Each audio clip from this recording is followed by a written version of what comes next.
don't have any symptoms. They think, well, I'm curious, maybe I was exposed, and then they get a PCR diagnostic test, and that's fine and that's available. But if you're in those situations, doing an antibody test may be a better option, because if you had been infected, then You're lying to the public. You're lying.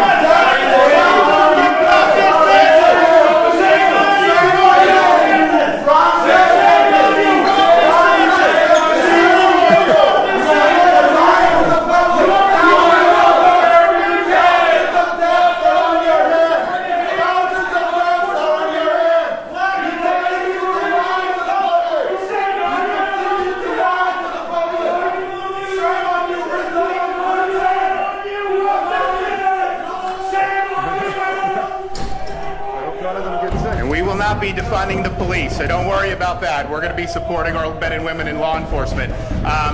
But what you have with the convalescent plasma is an ability to be able to help folks who are doing it. So if you go into a drive-through testing site and you want to do an antibody test, you will actually be able to see if you've had a recent infection, if you get a certain type of antibody. And then if you get the IgG antibody, you're going to be able to be in a situation where you know that you've cleared the illness probably for several weeks. So it's important to do. That opportunity is available not just at the Orange County Convention Center, but also at the Jacksonville drive-through test site, at the Palm Beach, West Palm Beach ballpark site, at the Miami Beach Convention Center, and at the Hard Rock Stadium in Miami-Dade County. And what we've been seeing over the last couple of weeks is we've been seeing an increase in prevalence of people who are testing positive for antibodies. And so if you do test positive for antibodies, you'll get the result right there. Go with OneBlood and consider giving blood so that you're able to be in a situation where you're helping patients. I think it's something that's very, very important. There is a increased demand from hospitals for convalescent plasma, and we want to be able to meet that need. And so one of the best things you can do if you're somebody that has recovered from COVID-19 is to donate blood. Your plasma will be able to be used to help other patients. Has been promising. I think if you look at a hospitalized patient in treatment early, they're doing better than patients were doing in March and April when the pandemic really first hit.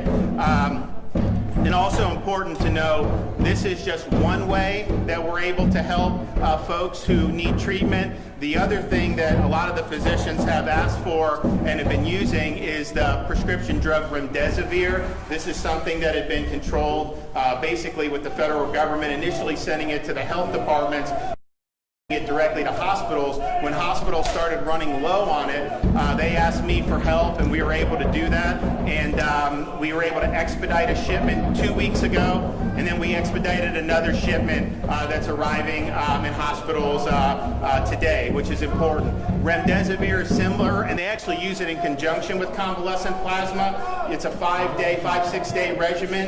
You go through. The physicians believe in a really good sense of support. So it's important to understand we've really moved the ball on getting remdesivir into the hospitals. Folks can give the convalescent plasma and then also have the opportunity to do that as well. Also important to the physicians believe that there's been a really good sense of support. So it's important to understand we've really moved the ball on getting remdesivir into the hospitals. Folks can give the convalescent plasma and then also have the opportunity to do that as well. Also important to note that COVID-19, while it's obviously an important issue, there are a lot of other health issues. So if you're somebody out there that's experiencing those symptoms, do not shirk from going in to get the medical attention that you need. And statewide, we have 25% of the hospital beds are available and their condition worsened, and now it's a tougher fight. And so if you're somebody out there that's experiencing those symptoms, do not shirk from going in to get the medical attention that you need. And statewide, we have 25% of the hospital beds are available statewide, and almost 20% of the ICU beds are available. Here in Orange County, nearly 26% of adult hospital beds are available, and nearly 22% of ICU beds remain available. And so the capacity's there. The COVID patients represent a larger percentage of the census than they did a month or a month and a half ago, but we do have the capacity, and the state's obviously helped with some of the folks who are contract nurses and some of the other medical professionals. So we really appreciate that. I want to thank the folks at OneBlood for their support. We have a lot of folks who are working really, really hard on this to be able to help patients, to be able to generate better outcomes. This is a great way for members of the public to be able to do it. And remember, you don't have to have tested positive in a diagnostic test. There are people that had this with no symptoms, a month or two ago, maybe 2-3 months ago, who will have antibodies that can be used for this. So even if you've never tested positive before and you think you may have been exposed, go get an antibody test and consider giving blood. So with that, I want to let the folks of OneBlood come up and say a few things, and we'll take some questions. Go ahead. Thank you, Governor DeSantis. On behalf of the 2,500 team members at OneBlood, I want to thank the governor for being here today and helping us raise an awareness for the unprecedented need for convalescent plasma. Since the early days of the pandemic, OneBlood's been working very, very closely with the governor's office, Surgeon General Dr. Scott Rifkes, and the Florida Department of Health. As coronavirus's cases surge, the need for convalescent plasma is reaching extraordinary levels. OneBlood's currently experiencing over a 500% increase in demand for hospital orders for COVID-19 convalescent plasma. And we're urging people who have recovered from the coronavirus to step forward and donate their plasma. They are urgently needed.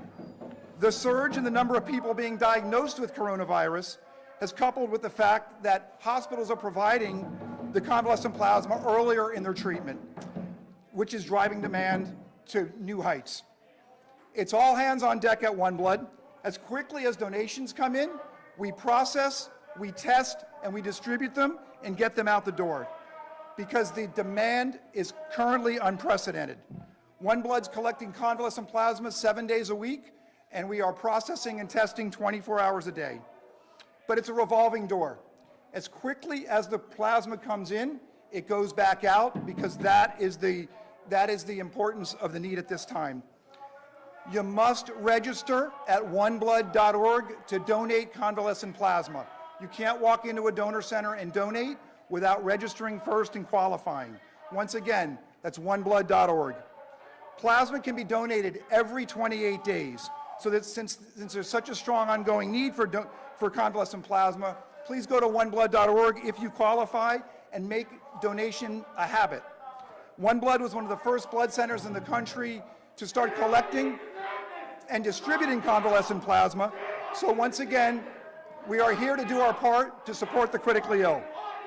We've distributed thousands of units to date. Well, I hope they never need convalescent plasma. I can tell you. We've distributed thousands of units to date, and there's no end in sight. Right now, I'd like to introduce our Chief Medical Director, Dr. Rita Reich. Thank you very much. Thank you, Governor. Thank you, Bud. We've got quite a storm outside, so I'll try to talk as loud as I can. I'd like to just, from a medical point of view, tell you how important convalescent plasma is. This is a treatment that has been around actually for almost a century, but it has only recently been approved by the FDA as an experimental therapy for COVID-19, and it is experimental. We're still doing studies on it. We're still learning as we go. But the important thing to know is that people who have recovered from COVID and are now healthy and have antibodies circulating can actually help save a life and improve an outcome for a person who is fighting the disease. In other words, the antibodies from a COVID-19 convalescent plasma donor can boost the immune system of somebody very sick in the ICU or even someone who's just had a massive exposure. We've been using it since the outbreak of the epidemic, and we're finding that we have very positive results from it. They're not published yet. The analyses are still being done, but we're very encouraged by what we see. So what we're really hoping to do now is use it earlier and use it more often than we had been. And we are encountering an extraordinary rapid increase in orders for this product now, CCP, as you've heard here several times. We don't have a donor database, so we do not know where to find people who've had COVID-19, and we need them to come forth voluntarily and register on our website at oneblood.org in order to make themselves available to help save a person who's battling COVID-19. So please, if you know of anyone or you happen to be someone that had COVID-19 and you're now healthy, please go to oneblood.org and register. The need right now is quite urgent. So thank you. Thank you, Governor. Well, thanks so much. We really appreciate all OneBlood's doing. It's very, very important. This is a great way for Floridians to be able to help their fellow Floridians, and I think we're going to get a good response out of this. I know folks have been doing it, but remember, if you are going through our drive-through sites with an antibody test, you will get a result that day, 15 minutes. Consider going immediately to donate blood because you can really help folks. I also want to just, before I take some questions, just make a couple comments on some of the upcoming events, particularly the school year. Our guiding principles have been, number one, that ultimately, parents need to be free to choose the best environment for their student, for their kids. And if that means they prefer distance learning because they're not comfortable with having kids in school, then that's their decision as a parent. If people want a hybrid, then they can opt for a hybrid. And obviously, those parents that believe kids need to be in school, we want to provide them an option to do that as well. We see the problems that have already developed with not having kids have access to the mentorship and the in-person instruction. We don't want folks to fall behind, and we really, really want to focus on the best interests of our students and giving the parents the maximum amount of choices to be able to make the best decision that they can. I would also say, as we think about in-person versus virtual, there are some really significant hurdles for certain classes of students when it comes to virtual learning. Students with unique abilities may just simply not be able to learn in a virtual environment at all. Some students, although the Florida Department of Education, did work to put out more laptops, but not all students have reliable access to the internet or a computer. Obviously, for some students, school's the one place where they get access to healthy meals. It's also school, the most common location where abuse and neglect are identified. And that's just because the folks in the schools are really looking out. And then obviously, the whole issue of childcare will continue to be something, particularly for our low-income families. And so choice is paramount.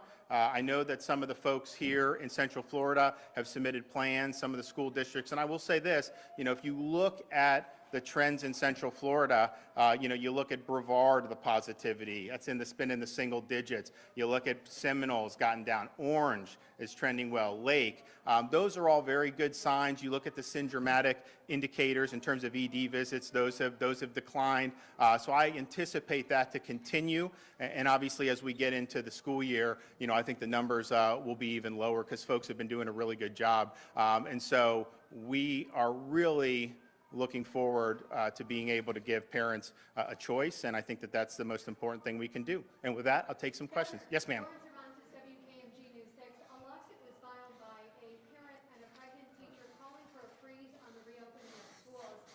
Whether or not you've seen the specifics, what would you say? So here, no, I think it's a really important point. One, if a parent has a child who may have underlying conditions, of course they should be able to opt for virtual. And I think if they want them to be in there with special accommodations, I think absolutely school districts need to make those accommodations. And the same with employees. This is something that's been in our guidelines from the very beginning, regardless of employer. You know, if you have, as a business owner or here as a school district, and obviously the state has followed this too with our employees, you know, if you have somebody that may have an underlying health issue, they absolutely need to be given the option. Maybe they teach or work virtually, maybe they take a sabbatical, but those folks who are higher risk, you absolutely need to have accommodations for, without question. I haven't seen it, but I think anyone who, if there's an adult or an instructor who's concerned from a health perspective, you know, I think accommodations need to be made, absolutely.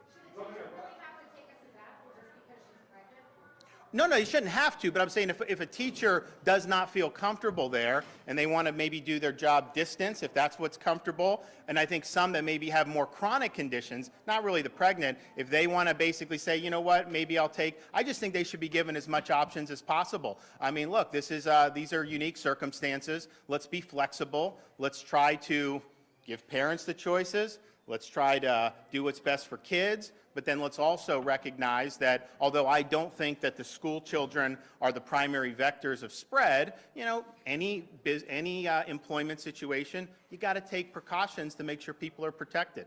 Governor, what would happen with that? With Oh. teachers that might don't comply with the executive order that you give? Well, first of all, I didn't give any executive order. That was the Department of Education. You know, they have a board and they do different things. And you know, my view is we got to work together. And you know, I want to work with all the school districts. Obviously, if you look at the epidemic throughout Florida, it's more severe in some parts than others. And I think that you should recognize that. But I also think, you know, we just got to be guided by the evidence and the data and make sure that we're putting the interests of kids first and giving parents the choices that they deserve. Yes, sir.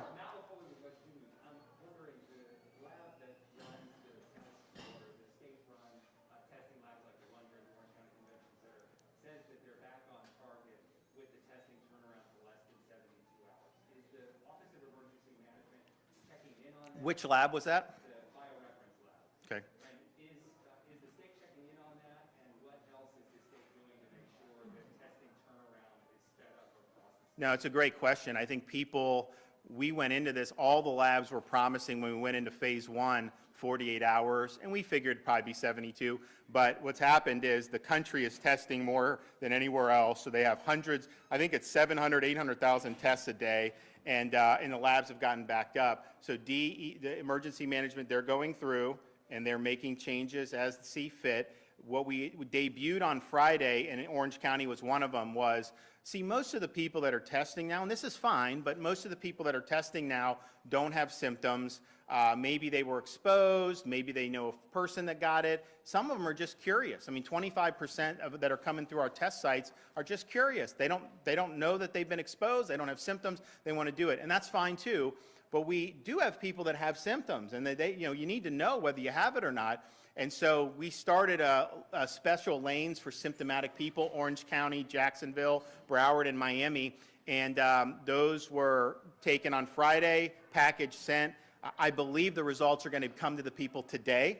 So we'll check with the emergency management to confirm that. But the goal is if we work with specific labs, we understand that there's a certain class of test takers who are symptomatic, who really need to know one way or another whether they have it. That is the most important thing. And it's also just a test of a symptomatic person is going to be much more instructive. Because if it's positive and you have symptoms, well, guess what? You're infectious. Whereas if you have no symptoms and you test positive, that could be dead virus. I mean, the RNA will be there for a while, so you may not even be infectious anymore. And so that's why those symptomatic test takers are really important. So I think that's a good model. And what we're going to do is see how much capacity can we build in that model. And if we can continue to build capacity there, then really, you know, anyone that has a symptom, we'd like them to be able to go. It gets sent out the same day. And if we can get it back, you know, within 36 hours after the lab gets it, you know, that's a huge deal. Governor, quick question.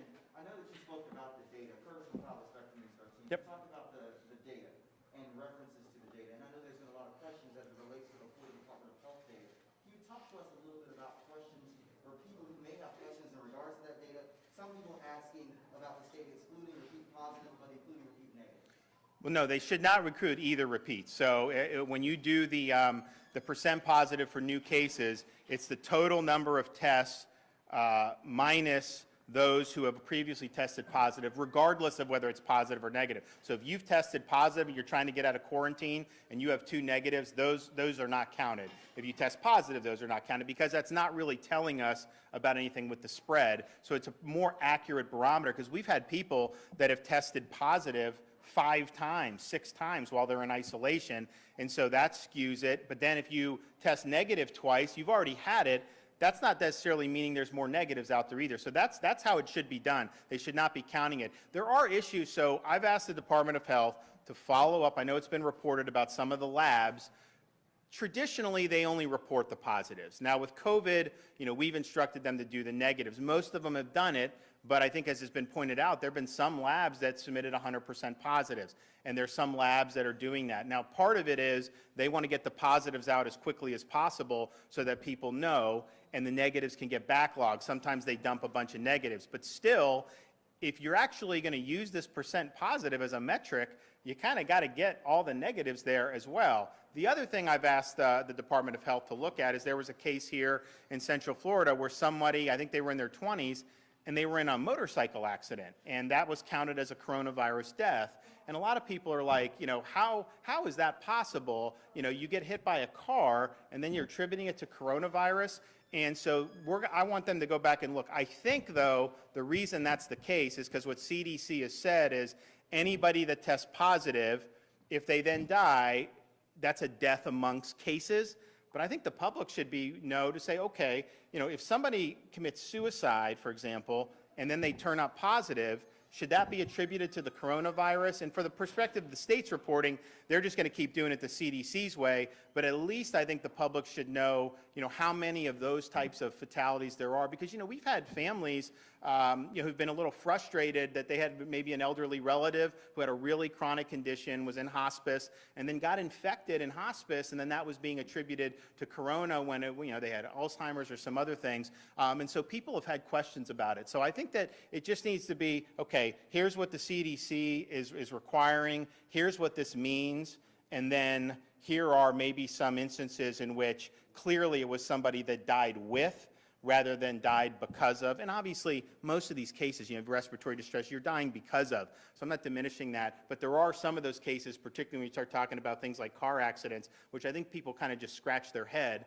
and say, well, why would that be something that was due? And I think that the reason is because they are following CDC guidelines. And I think CDC was just like, well, instead of us parsing this and trying to figure out why not just include it, then maybe you can go back and parse it later. So I understand why they did it, but I think sometimes people see that and they get a little frustrated and they wonder, okay, come on, that's not really what should be there. So.